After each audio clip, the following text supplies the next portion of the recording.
I'm trying to read up on this, y'all. Yes, let me sit here and learn how to do this right on screen with you. Maybe we can learn together, huh? Oh, look, it says I'm live. What?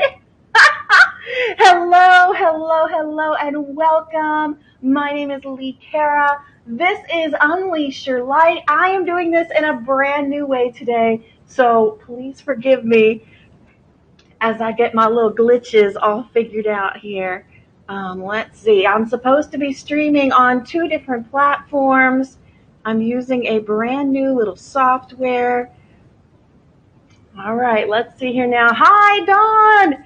I must be live. Holy guacamole, this is awesome. So I'm using something brand new today. I am using something called Restream. Oh, it looks like the picture is a little bit wobbly. But guess what? We're going to roll with it. I hope you can hear me. If you can't see me, close your eyes and listen to the dulcet tones of my voice. All right. Well, as I said, my name is Lee Cara. This is Unleash Your Light. This is a brand new era of Unleash Your Light because I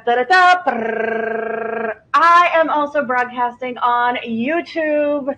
So maybe the picture will be better on YouTube. I do not know. Oh, good. Monica, you looked for me on YouTube. Oh, I'm so excited. Okay. So it has been a very strange month for me, folks. I wonder if it's been strange for you also. I know there's been a lot of weird stuff with the moon. First, we had this weird equinox. Then we ended up in this going back into this weird retrograde thing, and we're easing into it. It pops in at the end of the month in full force, right? So it's an incredibly transformational time, not just for each one of us, but for the world in general. And you guys know this is not usually the kind of stuff that I really talk about a lot, right? But super important. Like, it's not my specialty. It's not my specialty, but let's give it a shot, right? This morning, I just got this overwhelming urge to talk about something that affects every single person on the planet. Every person on the planet. And I don't know how this worked, if it had a title up in the top or said what I was going to talk about. So it might be a surprise to some of you. Thank you, Scott. Yes, my dulcet tones supersede. Such a poet. Scott is a poet and a playwright, y'all. So you can check his stuff out at Scott Edgewise on Facebook. Okay, we are going to talk today about being wrong. I know, it's not a fun thing. No one likes to be wrong. It's never fun. But guess what? Sometimes being wrong can lead you to being right. Sometimes, even in your wrongness, you are 100% right. Thank you, Monica. Sometimes, even in your wrongness, everything turns out exactly the way that it is supposed to turn out. It's never fun. It's not a fun way to get to the place that you want to go. Sometimes it's like choosing the bumpiest, roughest, scariest path you can possibly choose to get to right. But you have to start out in wrong to get to where you're going sometimes. You have to start out in failure, we'll put that in quotes, to get to where you're going sometimes, right? So this morning, this message came to me in a huge way. Like, again, I had something completely different in mind last night before I went to bed. Hello, May Britt, welcome. I had something completely different in mind, and then I just kind of this morning woke up and the universe went, nope, you're going to talk about being wrong. Oh, so strap in, y'all. It's going to be fun. So, some of you are old enough to remember a television show called Happy Days. And on the television show Happy Days, there was a character called the Fonz. Now, if you are younger and you watch Family Guy, there have also been several episodes where they featured the Fonz. And one of them was the spirit walk at the casino, and the other one was when Peter made his own religion for the Fonz. Right? Okay. So, when the Fonz was wrong, he couldn't even say the word. He couldn't even say, I was, he could not even get it out of his mouth, right? And so many of us in real life are exactly the same way. Why do you think it's so difficult for us as humans to admit, maybe I was wrong? Why do you think that's so difficult? And I mean, it's difficult. It's been difficult for me too. I'm a lot better at it now than I used to be. But, why do you think that that is? Is it embarrassment? Is it worrying about the judgment of others? Is it possibly even our own ego, refusing to admit that it might not know something? Scott says the universe has taught him that he's wrong and he got it. Now he wants his reward. Give me a check and an island. It's not quite how it works, Scott, but I like the sentiment. There's some steps in between. You were wrong, you got it. Now there's a whole bunch of stuff in between to get to the right, and the right for you would be that check and that island off the coast of Spain, right? And everybody has their spot that they think is right. Which is why when we speak and it comes out of our mouth and we think that we're so right, we hold on to that belief that we are right. We don't want to admit that we're wrong. And everybody has a different reason for it. Like I said, for some, it's embarrassment of judgment of others, right? For others, they were incredibly convinced that they were right because being right supports a core belief that they have about themselves or about the world.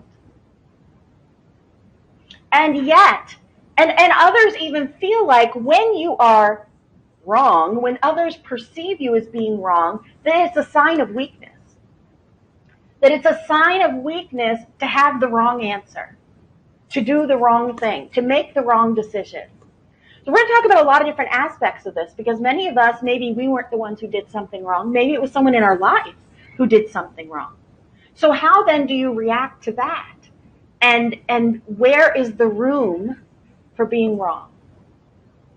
I think that we all need to make room in our lives for being wrong. One of the things I talked about on my show, the real stages, the real no BS stages of awakening was that final stage of the awakening that we get to, which I called you know nothing, Jon Snow. So after you've gone through seeking and kind of figuring it out and knowing that something's happened and then the all-powerful, I can heal everyone, I can save everyone, right? After we get through that stage, we go into that deep, dark cave, the deep dive into the soul, whatever it is. And then we come out the other side in this stage that I like to call you know nothing, Jon Snow. Because you realize that really we don't know anything. Absolutely, right words, right deed, right action. Exactly. We find out that we really don't know anything. So how can we possibly expect to not be wrong? Being wrong is a part of everyday life, right? Being wrong is something that we literally are many times every day, even with something simple as maybe I'm going to make a right, oh damn, I should have made a left. Maybe I'm going to buy this brand. Oh, damn, that one was on sale at this other store. I made a mistake. That was wrong. Sometimes we say something insensitive, we don't even realize it, right? We are wrong multiple times a day. But for a lot of people, the instinct is to double down. I'm going to double down on that wrongness, and I'm going to be so wrong that I'm going to make it right. And that's a weird one to think of. My first husband was very much like that. If he said the sky was green, he would argue with you until you also said the sky was green.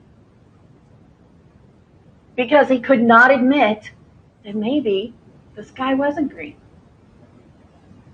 Also, when you admit that maybe you're wrong, you have to recognize that there are different viewpoints and different perspectives of whatever situation that you're in other than your own. And that's a tough thing for some people. Some people haven't even developed the capacity to recognize that they could possibly be wrong. Yes, Monica, it is incredibly freeing to accept that you don't know everything. Absolutely. And sometimes the wrong path is still right. And that's exactly where we're going with this. When you double down on being wrong, without allowing the possibility that, when you double down rather that you're right, without allowing the possibility that you might be wrong, you are limiting your experience. You are blocking your lesson. You are becoming an obstacle in your own way. And I have talked about this many times, but you are always your biggest obstacle. And just like Scott said, right words, right deed, right action, I would also say right thought, right words, right deed / action, because a deed and an action are the same thing. Right thoughts are just as important on this process. Because if you have right thought, right words, and then take a wrong action, obviously your intentions were good and you were trying your best, but you made the wrong decision, right?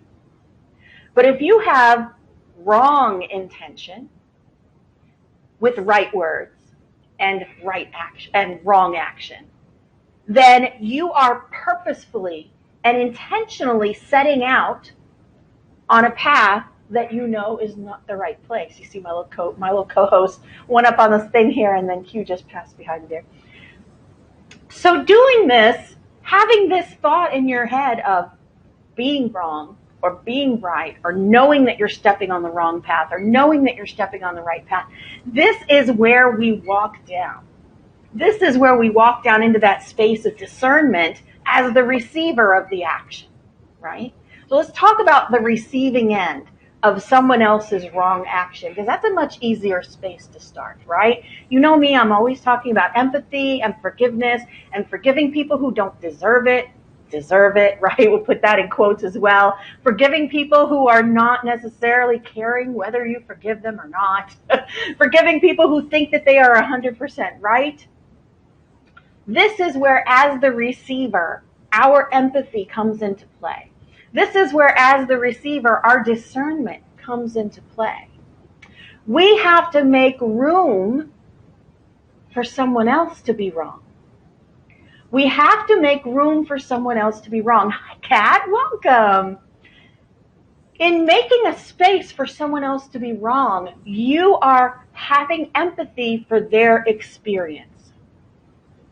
Okay? And we just talked about the two different types. If your intention is right, but your action was wrong. Or if your intention was wrong and your action was wrong, but you said the right words to trick someone, right? Yes, discernment it's something very important, and it is going around. Oh, look at my cat back here. He's going a little crazy. Somebody's obviously poking their little head in back there, aren't they, to watch the show from the background, I think. So as the receiver of wrongdoing, as the receiver of whatever it is that's being perpetrated on you, thank you, Scott. New Rogers, that's funny. We have to make space for someone else to be wrong. And in that space, we have to have a level of empathy and forgiveness for the person who is misstepping. But we also, in most cases, have to allow them the space to actually take that wrong action. Even if we know they shouldn't be doing that. Even if we know, if I just tell you not to do that, then you won't do that. Now, we all know that doesn't really work. We all know that doesn't really work when you try to tell someone, maybe you should do it this way and not that way. Maybe you should believe this and not that. I have a thing coming up. I have a show that I do every year, How Not to Murder Your Family. Just over the holidays, I'm doing that live this month at the local meetup. So if you're local and watching this, make sure you come out. So I'm doing that at the live meetup, and that's always a big thing. Is that we cannot make someone else get the message. We cannot make someone else do the right thing. No matter how clear it is to us, each person is having their experience through the lens of their own awareness or lack thereof, right? So sometimes, even though we think or they think that they are doing the right thing, they think that they are doing everything. Oh my gosh, Kat, that's hysterical. Even though they think that they're doing everything right and making all the right decisions, they are seeing the world through their own experiences and through their own defense mechanisms, through their own boundaries, through their own belief systems about what the world is. And you and I have discussed this many, many times here. If you have a preconceived notion, if you believe that people always step on you, then your actions reflect that as a core belief. And so when other people are doing something that we are perceiving as wrong, which no judgment, but there is right and wrong in the world, but each person has the free will to make those decisions on their own, right? And so we have to allow the space for the other person to make that mistake, to do the wrong thing, in quotes, wrong thing. We have to allow that person to be in their own space of awareness or lack thereof. It's a tough thing. It's a very tough thing, especially it's usually with people that we love.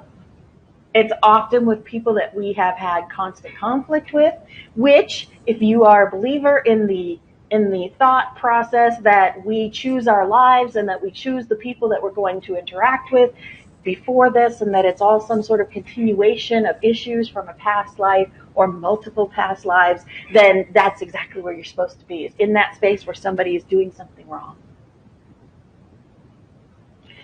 As the receiver, we need to be in our space of synchronistic discernment so that we can look at what's going on and recognize, is this coming from a place of right intention, or is this coming from a place of purposeful wrong intention in quotes?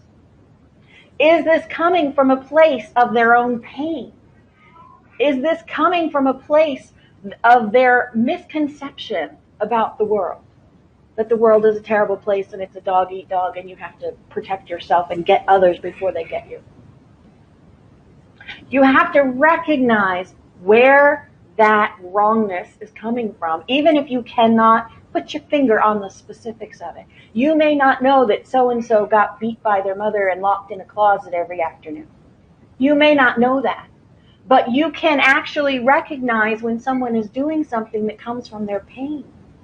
You can actually recognize when someone is doing something that comes from their sense of loss, that comes from their mechanisms for protection, right? Because we're in this awakening, right? Rather than taking the wrongness that they are doing to us and internalize it and emotionalize it and react to it, don't take it personally, right? We have to allow them to be in that space. And as we allow them to be in that space and we react not from the place of emotion, but rather from a place of empathy, sometimes that reaction in and of itself creates healing in the other person. Sometimes that reaction of empathy, rather than what they expect, creates a completely different scenario than what they walked in thinking it would be. It's very fascinating. I actually talked about this on another show where we were discussing getting stopped by a cop. And this happens to everyone, but everyone experiences it differently, right? And I put us in the cop's position mentally, okay? So the cop may walk up to your car expecting a particular thing. I know when cops walk up to my car, I always drive an old jalopy. I always drive some old beater car. I almost never have a new car. I think it's a kind of a waste of money personally, but so I always drive some crappy old car. So I have had cops walk up to my window after pulling me over literally for a taillight out with their guns drawn. Yes, blonde-haired, very pale. I still got cops drawing their weapons on me because my car looks like, I don't know, like a poor person's car. I don't know, like a minority person's car. I don't know what they're thinking. See, I don't know what the cops are thinking. And none of us do, whether they pull us over in our Mercedes or they pull us over in our 1998 Accord, right? But I want to put us in that person's shoes, in the cop's shoes, right? And when they walk up on a car, they may have a preconceived notion of who you are and how you're going to react. They probably expect people to be pissed off and grumpy and rude. That would be my interpretation of what it's like to be a cop or a DMV worker. And what does that create in the cop? What does that create in that DMV worker? It creates someone who maybe they're rude right off the bat. I'm going to be rude to you before you're rude to me. I'm going to be mad at you before you're mad at me. I'm going to create this wall in this space where I am invulnerable to whatever it is that you do. Now, I don't believe it's ever a good idea to go into any situation with a preconceived notion of what the other person's going to be, do, say, etc. Especially if you have no idea who that person is. Being on the receiving end of that, you can either react in anger, give the attitude back, and make the situation just as bad as this person, this cop, or this DMV person expected it to be. You can fulfill their expectation of this situation, right? And be exactly what their energy pushes out. Because we all know that we are broadcasting energy all the time. We're broadcasting our mood. We're broadcasting our emotions. They're constantly like a frequency. We're like radio towers constantly doing that. So this cop walks up with that kind of attitude. How are you reacting? Does his attitude and his energy affect your energy? It probably does if you're not aware. It probably does if you're not paying attention. It probably does if you are allowing yourself to live in that 3D rather than merging the divine and the physical. But if you react in a different way, if you don't take it personally, if you recognize that this person, this grumpy person, is actually reacting to what they expect, and then you give them something different, like Kat says, if you make them laugh, you know. There's a great joke by Gabriel Iglesias where he tells this whole story about giving the cop donuts, you know, and then another cop pulls him over like a year later, and you know, here's your donuts. Like he already knows that they're coming, right? Allowing the space for that person to be wrong without judgment, without condemnation, without having to assign them a personality type, right? Because even grumpy people are happy sometimes. They aren't always grumpy. If they are, it's been years and years and years that they've been walking around in Grumpyville, right? So it's built up so that their ungrumpy time is less than their grumpy time. But we, as the awakened, we as the sensitive, the highly sensitive people, we as empaths, we can sense that, right? We can recognize that. And so how do we react to that kind of energy? Don't close off, because that's usually an empath's first go-to is to close off, right? Push it outwards. Push your love outwards. Push your empathy outwards. You know, allow that energy to engulf this person who is looking at you, pushing out their anger, pushing out their annoyance, pushing out their negative stuff. Hi, Mari. Hi, Nita. You're never late, Nita. Anytime you get here is the right time. That's funny, Kat. I have also done that before, but I actually got a ticket. So when we allow other people to have a space to be wrong and have empathy for that, which, by the way, is a little bit simpler to do for other people than it is to do for ourselves, right? So when we do it for other people, we are creating a precedent for ourselves. We are creating a pattern within our own thinking that follows us through every one of our days. And because we are aware of it, we can perpetuate that pattern. We can continue with that allowance for other people, with letting them be wrong without us taking it personally. No matter what, even if you were the one who was speeding, going 73 and a 45, and the cop has a right to be a little peeved with you, even in that space, him being grumpy is not about you. And this is true with our family members. This is true with our friends. This is true in the world. Not taking it personally and yet knowing, don't take it personally, but it's all about you, right? I have a show about that. Don't take it personally, but the world is mirroring what you are. The world is mirroring those hidden places inside of you. And when the world mirrors the hidden places inside of us that we don't even want to see, we don't like what we're looking at. If we look at the world at large, let's turn this on ourselves, right? As an individual person, when we are wrong, how do you react?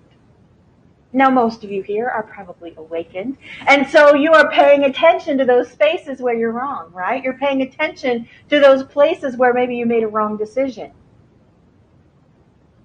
Or are you? Because I have found many people in the spiritual community believe so strongly that they are right that they block out any opportunity to see where they might have some wrong thinking, where they might have some skewed self-defense mechanisms. Because the ego is so convinced in our rightness. Our ego is so convinced in our rightness. Let's see, Monica says, reprogram your reticular activating system, aka the extralomic control modulator system. I like that, Monica.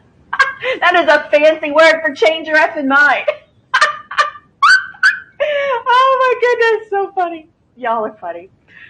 So in our own space, when we are saying something, when we are doing something, when we are choosing actions that may not be received in the way that we expect them to, that may not be working out the way that we think they will work out. In those spaces, we have to allow ourselves the space to be wrong. We have to allow ourselves the empathy to make a wrong decision. And we have to give ourselves the boost that we need to turn that decision around. To recognize the patterns in our wrong, in quotes, in our wrong behavior. To not judge our wrong behavior as wrong. Because wrong has a very negative connotation.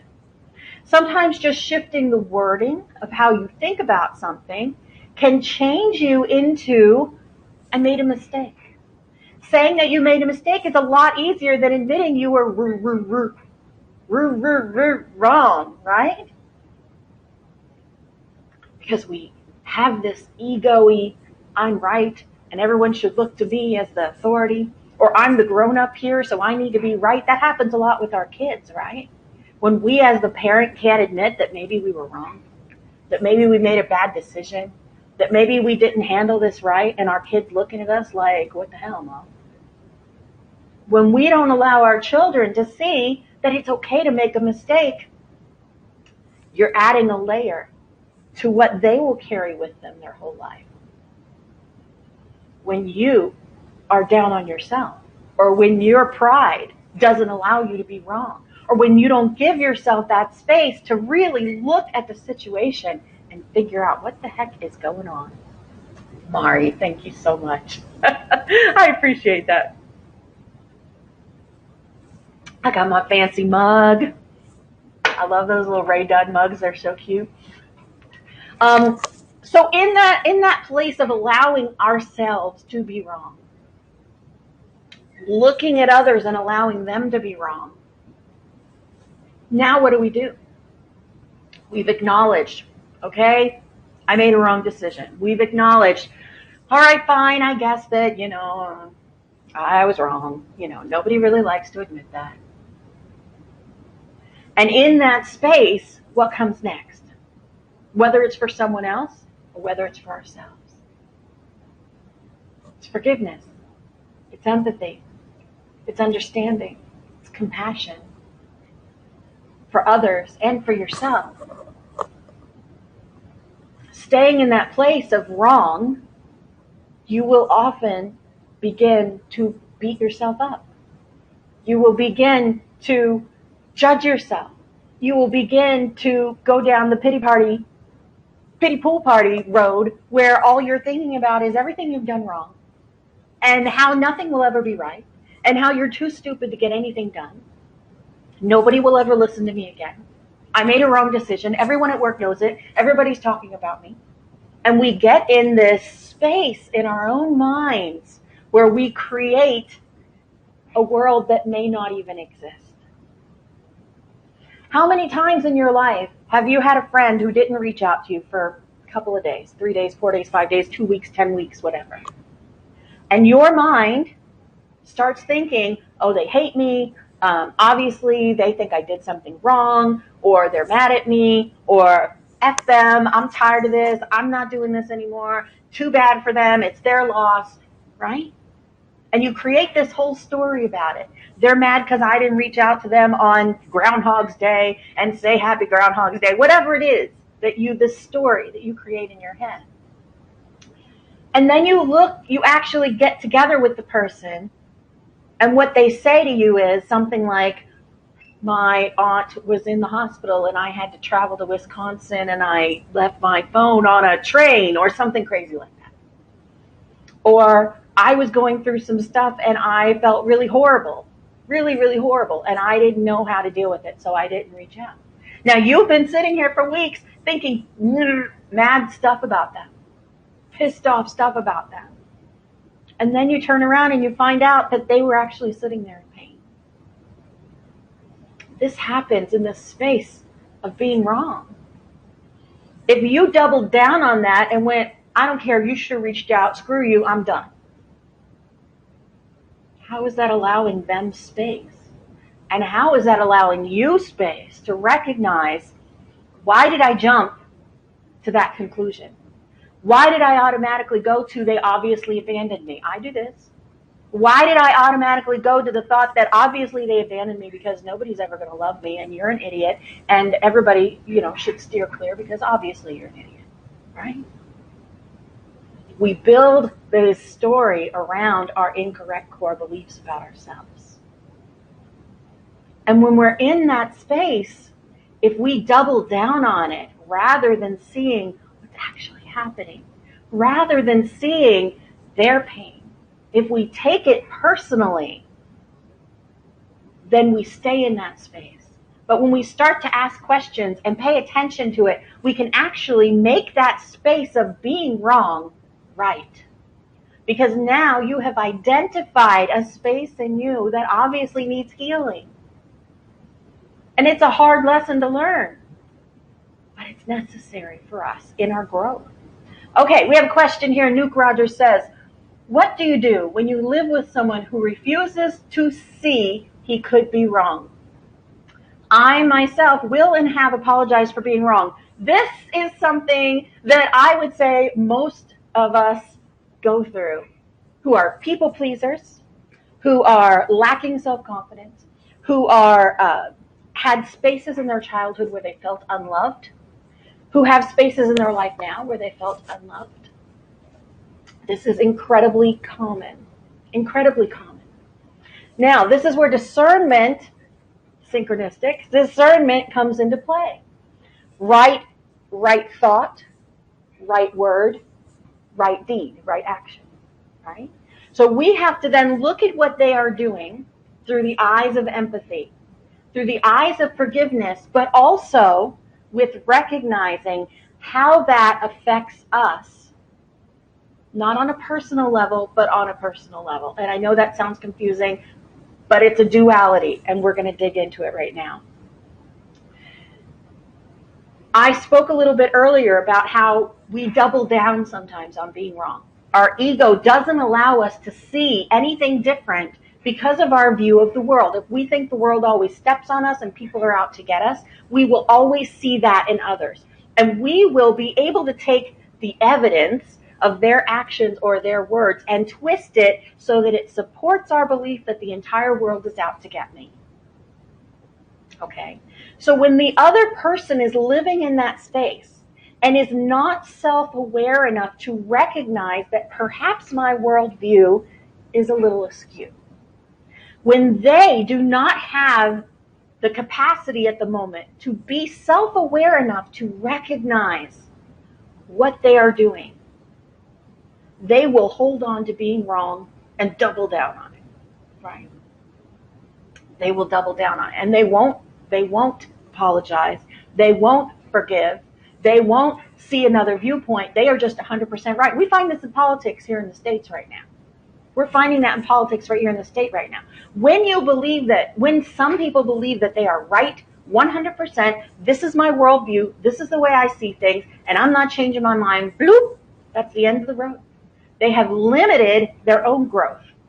They have limited their experience in this world.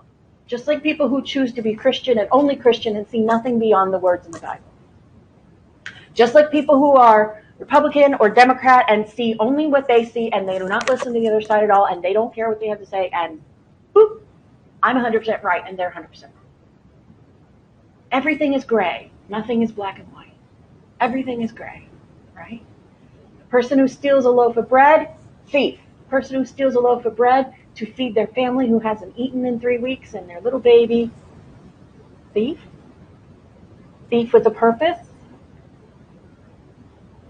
So that person who is doubling down on being wrong, that person who is now looking at you and going, it's your fault, and you're the one, and da-da-da-da-da, and yelling at you, or whatever it is.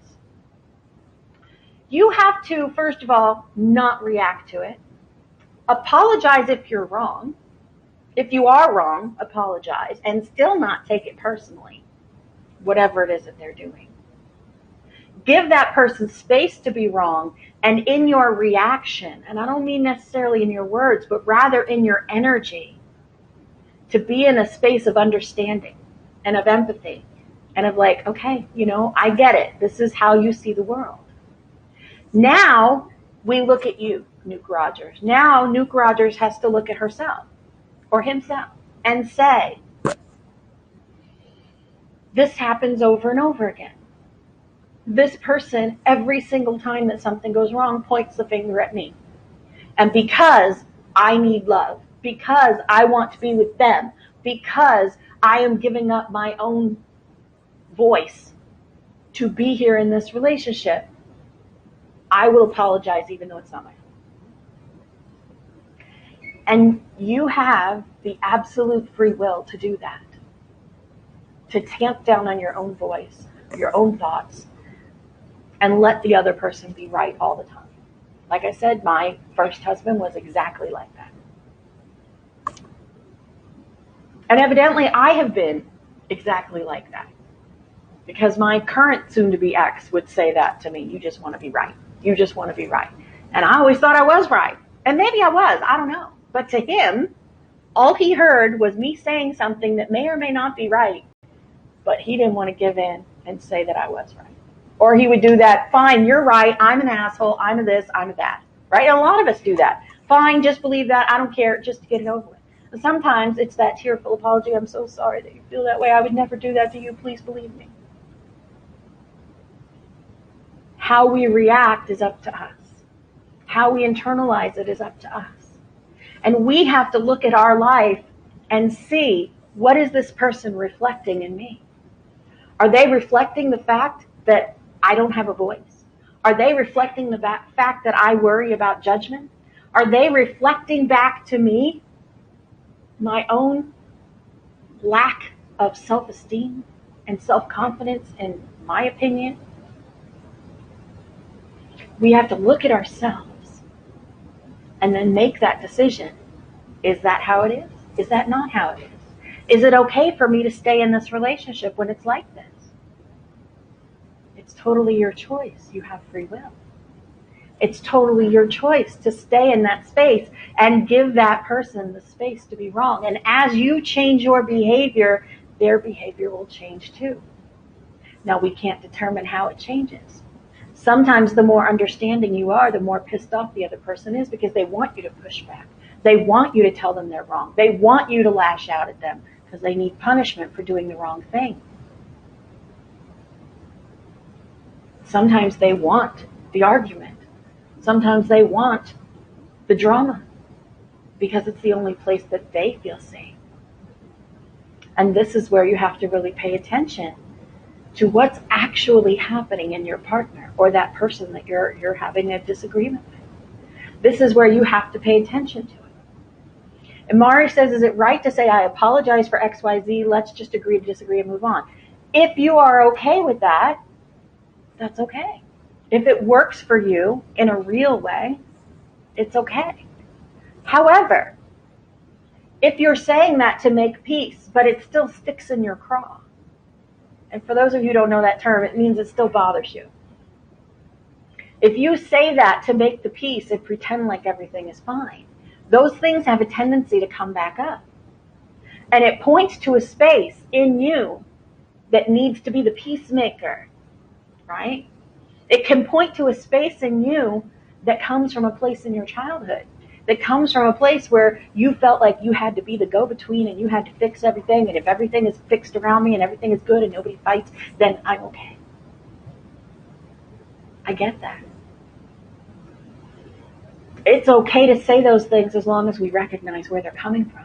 And if you're a person who can actually let it go and doesn't hold on to that blame and doesn't care about where it goes and doesn't care about what happens to it, because you really do, because you are strong in who you are and you recognize that that person is just going through something and you don't care if you give them the win, that's okay. That works. But you have to really be okay with it. You cannot sit there and suck it like a hard candy in your mouth for months and months and months until finally that bitter taste gets to you and it tends to explode. With my soon-to-be ex, something happened. He told me, oh, yeah, do it. It's fine. I'm going to bed, blah, blah, blah. 2 years later, we were having an argument. And it came out that he was mad at me for that thing from 2 years ago where I went out after he went to bed on his birthday to do karaoke with my friend, who I hadn't seen in like 2 years. 2 years later. So if you're going to say it's okay, you really have to be okay with it. You have to know yourself well enough to navigate being wrong and being right in a way that is gracious and full of empathy and compassion and understanding for those around you. And like I said, we're coming up on the holidays here. We're going to have to see a lot of people in our lives that maybe are not believing the same way we are, whether they are hardcore Christian or atheists, whether they are Republican or Democrat, and you're going to have to sit across from them. And they may be coming to a conclusion that maybe they were wrong about some stuff. If we look at our political scheme right now, if we look at the world right now and how people are becoming more self-introspective, right? We have to be gracious in allowing that space to be wrong without doing the I told you so dance. And if you guys watch Will and Grace, the great Debbie Reynolds played Grace's mother. And every time Grace was wrong, she'd do the I told you so dance. Told you so, told you so, told you, told you, told you, told you, told you so. And maybe someone in your family delights in being right and gives you that attitude when it turns out they're right and you're wrong. Laugh it off. That's about them. That's about them. Their need to be right in the moment. That's about them. It's not about you. It's not about you being wrong. It's more about them being right. You have to give people the space to be wrong without condemning them for realizing it. You have to give yourself the space to be wrong, in quotes, wrong, while giving yourself the forgiveness and space to process it, to understand it, to admit it. The most powerful moment is now, absolutely true. And yet, what we give the most power is our stories. What we give the most power is that place that we were and not that place that we're going. Not that place that we are right now. Our minds give the past so much power and life because we've recorded every second of it. And anytime we recognize something in today that matches something from yesterday, we react the way that it was from yesterday. Kat says she's going to be eating a big piece of humble pie at dinner with the family. You know what, Kat? What I would say, embrace it. Don't yes them away. That's just my embrace being wrong. Say, right out, you know what, I really didn't see it that way. And from now on, I'm going to have a little bit more of an open mind when it comes to XYZ. I'm going to try to pay attention a little bit more to that. Maybe I'm going to look beyond just where I am at this moment. I'm going to not make up my own stories about what's happening inside of that person, that they didn't reach out to me, or that they had said XYZ to me, or that they were rude to me. I didn't know that they were going through XYZ. And I'm going to do my best to express a little more empathy. And I hope that you will express some compassion for me in this space and not rub it in. Now, our family tends to like to point out when we're wrong, like I said, with the told you so dance. And sometimes that's part of humility. That's part of being wrong, is just accepting that and sitting back and going, okay, you're right. Because for some people, the people who need to rub it in, they need that you're right so much. And so if it doesn't hurt you to give it when you are actually wrong, give them all the your rights that you can. Because if it's important to them and you love them, then it should be important to you also to give them that win. Because obviously in their mind, if they need to be right, they need that win. It's all about us viewing things from a different perspective, viewing when others are wrong from a place of empathy, and viewing when we are wrong from a place of discovery and learning and looking at our patterns and seeing where we stepped in wrong and where we stepped in right. It's not an easy thing. It's not an easy road. But you guys know that the payoff for this is huge. That self-awareness, that shift in perspective, that change that you have, it emanates from you. Like I said, we are like radio towers constantly broadcasting, and that starts to radiate from you. And you start to draw in the things that you're supposed to have. You draw in abundance just as you draw in those lessons that hurt so much. You draw in transformation just as you draw in those people who vex us, those people who we call negative, those people who bother us.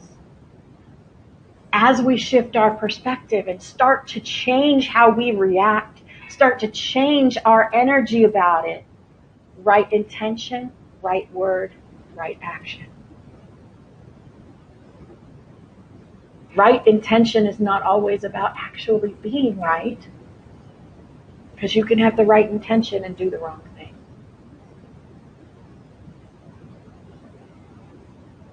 But if you keep doing that, you really have to pay attention to why.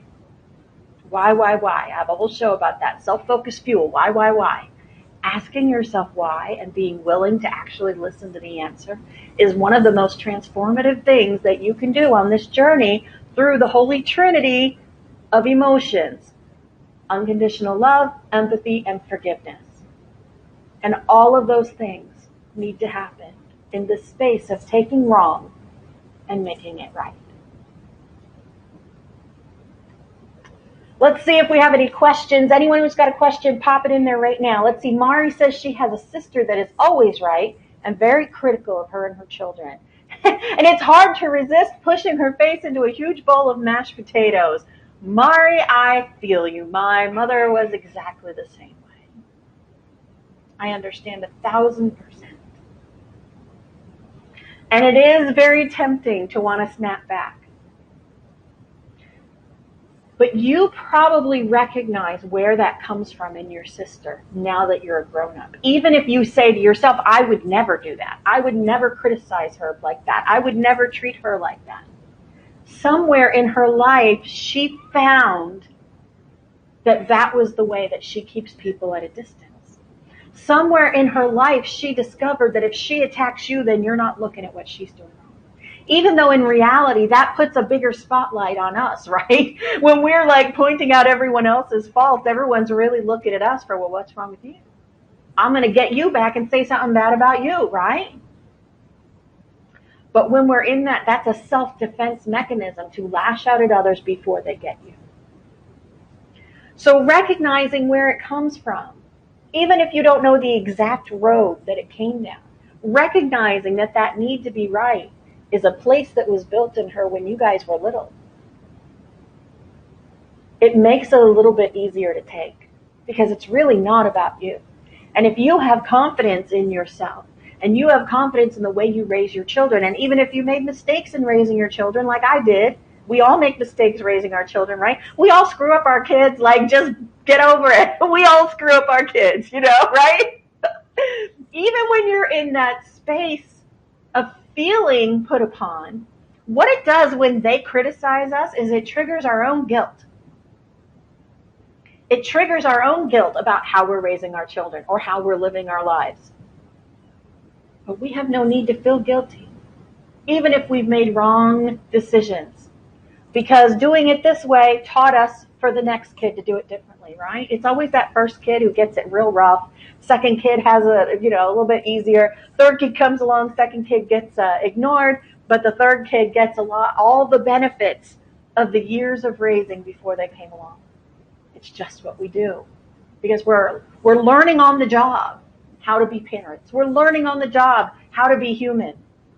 And learning is the key word. Admitting that you're learning changes everything, even with your children. If you say to your kids, you know what, I'm doing the best I can, and this is the decision that I made, but now I'm thinking maybe it wasn't right. And I apologize that I grounded you or didn't believe you or da-da-da-da-da. I apologize that I'm putting you through this. I'm working on it. I hope you'll be patient with me and work on it with me. Right? Those things, those criticisms from other people are actually reflections of what we're already kind of feeling in our heart. Places that we don't want to look at. And it's a tough thing to acknowledge that. Now, you recognizing it doesn't mean that your sister is going to stop pushing that wound, touching that button. But when they don't get the reaction that they need to feel validated, it tends to stop or shift or change. Like the bully that doesn't get reacted to. If they know that you're not going to react, then what's the fun of doing it, right? All right, y'all. I think this was fairly successful. I haven't had anyone watch on YouTube, which, by the way, you guys should go over and follow me on YouTube. I am up to 53 followers. Isn't that fancy? But I started at 30-something, so we're building slowly. And if you're on YouTube watching this later, hit that subscribe button, ring the little bell. That's what you're supposed to say every time it happens. And that way you're going to know when I go live. I try to go live every week on Thursdays. I do think I'm going to move it from 10 a.m. to closer to noon to honor the rhythms of my own body. I am needing a lot more rest these days for my physical condition, my physical health, and waking up and doing the show on a regular basis has proved to be difficult over these past couple of weeks. So I'm thinking I'm just going to move it forward a couple of hours, and that way I will be wide awake, bright-eyed and bushy-tailed for all of you. Let's see. Nuke Rogers says, I have nothing to do with mine. She's a narcissist. Narcissists need love too. I know that it's rough. And some people will never see. Some people will never understand. Some people will never, ever change. And that is where we have the choice to either heal ourselves, look at what they trigger in us and why it bothers us so much, and then either continue the relationship or step out of it. We either continue forward knowing that person is a narcissist because of the things that they've been through and the places that they've gone through and the way that their brain has been formed by the world that they see. Like we were talking about, narcissism is a mechanism for protection. It's a mechanism for protection. The manipulation and the changing of the stories and the seeing things in a particular way and the wanting you to feel a particular way about it is all a mechanism to protect themselves.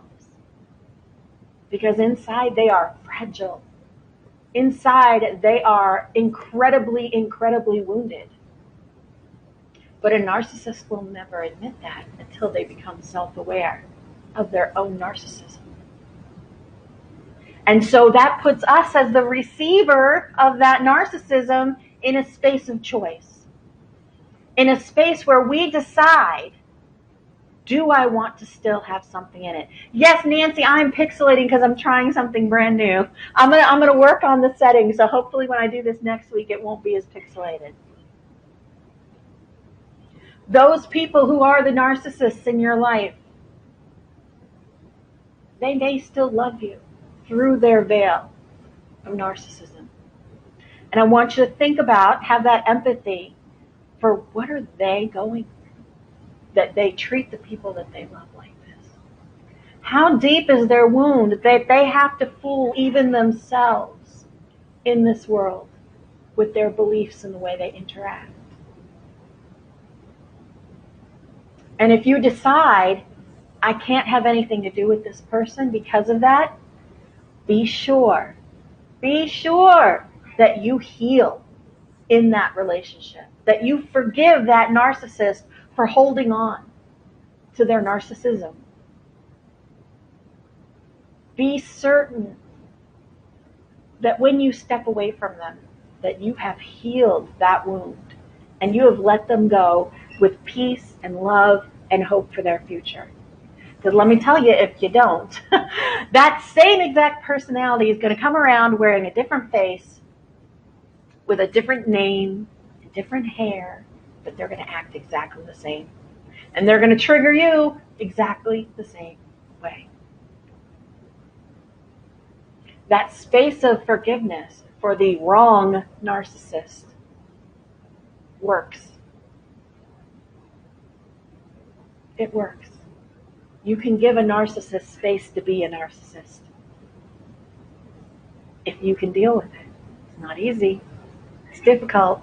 It's difficult, but you can do it. Give people the space to be wrong. Give people empathy in your reaction to their wrongness. Give people forgiveness for choosing a way that you would not have chose, rather than having judgment against them, rather than pointing your finger at them. And in that space of their actions, where they are not aware of the way that they are behaving, their lack of self-awareness, you get to choose whether to love them through it and be understanding and compassionate, or whether to step away. Because I don't have to have that in my life if I don't choose to. Perfect, Nuke Rogers. Absolutely, that's one of the things I always say. Forgiveness is not for the other person. Forgiveness is always for you, so that you can make peace and step away, just like you did, Nuke. All right, you guys, I think I have been on the air for an hour plus. But I've missed all of you so much. I'm super grateful. I hope that you will, come back again. I'm going to keep broadcasting on Thursdays. I think I'm going to do it exactly like that. If you want to share this, everything on my page is public. Please go over to my YouTube stream. I am Lee Cara, Licara, on YouTube. And hit the little bell, ring the little doodah, push the little button, blah, blah, blah. You can follow me here on Facebook. I have a page called Unleash Your Light. I have a group called Unleash Your Light, which I'm looking forward to doing some things in. I think I'm going to do some rune readings a little bit later, maybe this week, towards maybe at the beginning of next week. I don't know. If you guys are interested in that, please let me know. I am excited to jump into that. I'm getting told that I need to start doing a little more divination and to jump into that and allow the voice to come through, because when you're doing that and using your intuition, you are opening yourself to divine. My book is also coming out next month, y'all. I know I have it priced at $12, but that's if I have to mail it to you. If you are here in person, it is $10. And it's a paper copy, y'all. So there are places for you to write in it. There are places for you to color. There are spaces for you to make notes. You can highlight it, dog ear it, do whatever the heck you want. It's going to be paperback size. You can stick it in your purse and take it with you. Unleash your light. Access the divine within you. I love you guys so much. Thank you for coming out. I appreciate it. I will see you possibly before next week, but I will definitely see you next week on Thursday. Have a fabulous weekend, y'all, and give people that space to be wrong. Give yourself the space to be wrong, right? Holy Trinity right there. Forgiveness, empathy, unconditional love. Transforms the world, man. I will send you my link, Nuke. No problem. Mwah.